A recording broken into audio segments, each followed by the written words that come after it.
सजनी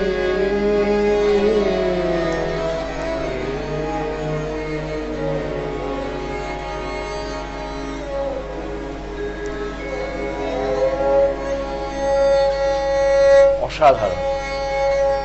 আচ্ছা, একটা কথা তো বেশ প্রচলিত রয়েছে আমাদের, সেটা হলো যে এই শাস্ত্রীয় সঙ্গীত আর লোকসঙ্গীত এটা আধুনিক গানের বাবা মায়ের মতো, কারণ এর থেকেই বোধহয় আধুনিক গানের মূল স্রোত। মানে শাস্ত্রীয় সঙ্গীতের সুরকে ভাঙিয়ে নিয়েই সবকিছু।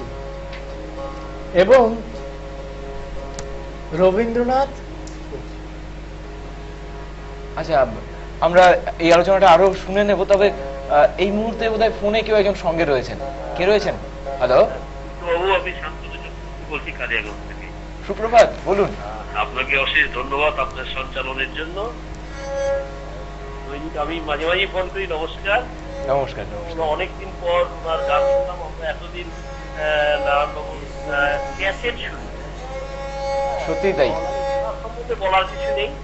সবচেয়ে ভালো কথা, আর একটা কথা আমি জানতে চাই, আমরা তো দৈনিক ক্যাসেট শুনি ওনার। এখন উনি যদি একটু ভজন গিয়ে আমাদের শোনাতেন। আপনার কাছে উনি একটা ভজন শুনতে চাইছেন? হ্যাঁ, শোনাবো। আমি এবারে একটা ঠুমরি গান করব, তারপরেই গুরু নানকের ভজন শোনাবো। আপনাকে, আপনার দীর্ঘ জীবী হন আমি কামনা করি ভগবানের কাছে। আরো যেন আপনার কাছ থেকে আমরা অনেক কিছু পাই, এই আশা রেখে আজকে নমস্কার। অবশ্যই অবশ্যই, অনেক ধন্যবাদ আপনাকে অনুষ্ঠানে ফোন করার জন্য। সঙ্গে থাকুন, খুব ভালো থাকবেন। আর একটা ঠুমরি গান আমরা অবশ্যই শুনবো, কিন্তু স্যার তার আগে একটা প্রশ্ন কিন্তু আমার থেকে যাচ্ছে। এটা হলো যে এই মুহূর্তে পুজো খুব তাড়াতাড়ি চলে আসছে আমাদের কাছে, আর কয়েকটা দিন রয়ে গেল পুজোর কাজে। এবারে খুব জানার ইচ্ছে, আপনাদের দুজনের থেকেই কিন্তু জানার খুব ইচ্ছে, যে আপনাদের তো সেই ছোটবেলাটা পুজোর সময়টা আর এখনকার পুজোর সময়টা অনেকটাই তো পার্থক্য। সেই সময়কার পুজো আর এখনকার পুজো একটু যদি।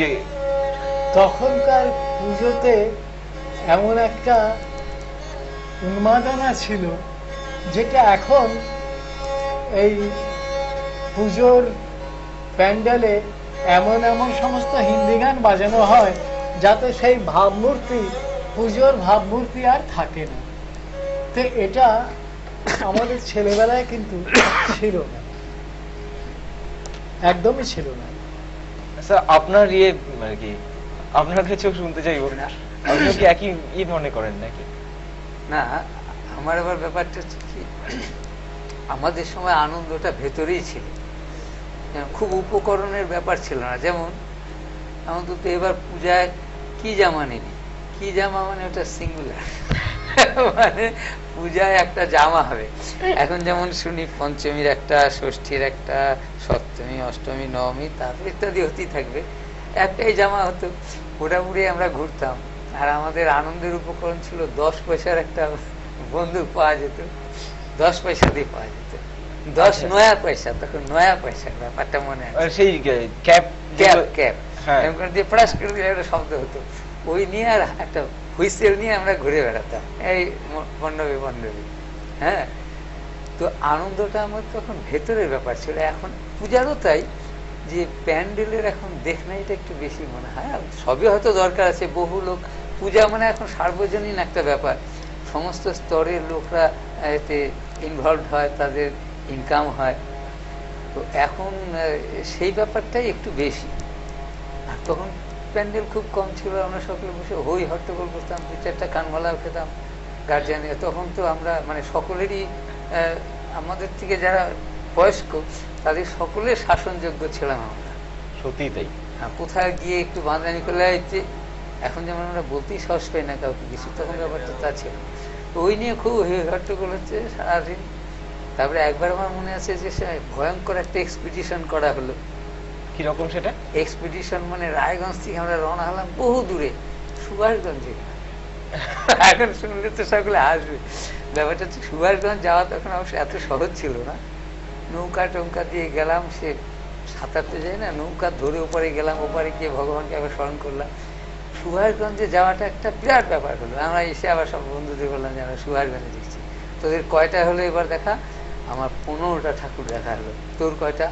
ও একটু মুখটা কালো করে বললো যে হ্যাঁ হয়ে যাবে, আমারও দাঁড়া 2 দিন আছে। এখন 15টা ঠাকুর দেখার জন্য তো এইটুকু জায়গায় সার্কেল দিলেই হয়ে যায়। এই পার্থক্যটা এখন দেখতে পাচ্ছি। সত্যি তাই। হ্যাঁ, আনন্দটা আমাদের যেমন ভেতর ছিল, এখন যেমন ভেতরটা কম, উপকরণের এখন প্রাচুর্যই বেশি, প্রাচুর্যটাই ওখানে। স্যার বোধহয় আমাদের জন্য আরেকখানা গান মানে তৈরি করে বসে রয়েছেন, তাই তো? ঠুমরি গান শুনবো আমরা। বেশ, দেরি না করে আমরা শুনে ফেলি।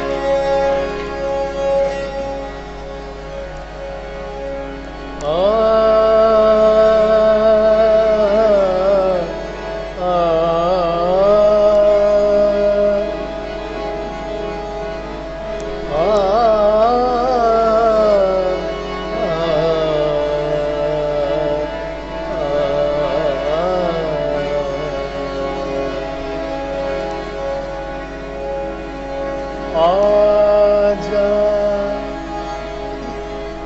सावरिया गलुआ लगा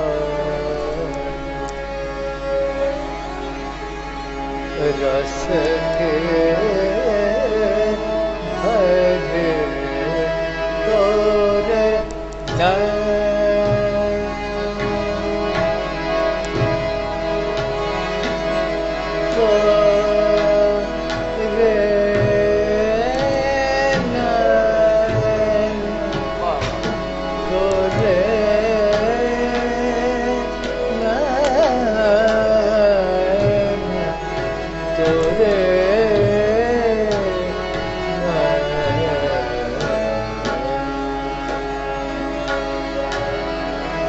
तोरे रस के भरे तोरे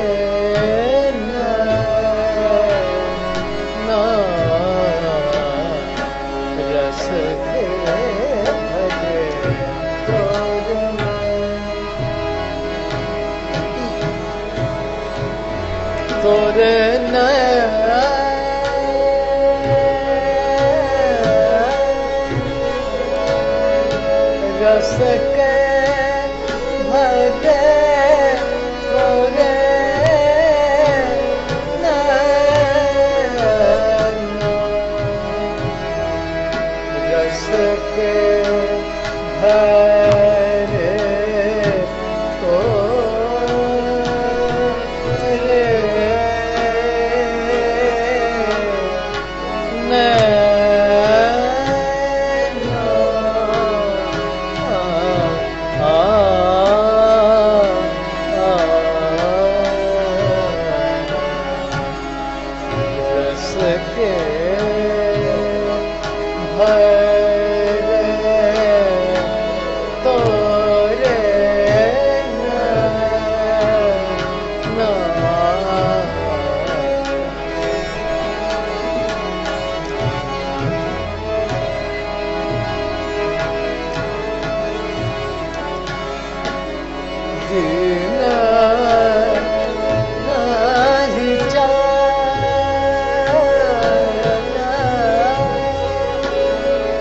रात नहीं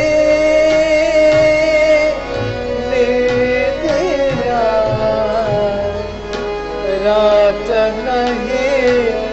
नहीं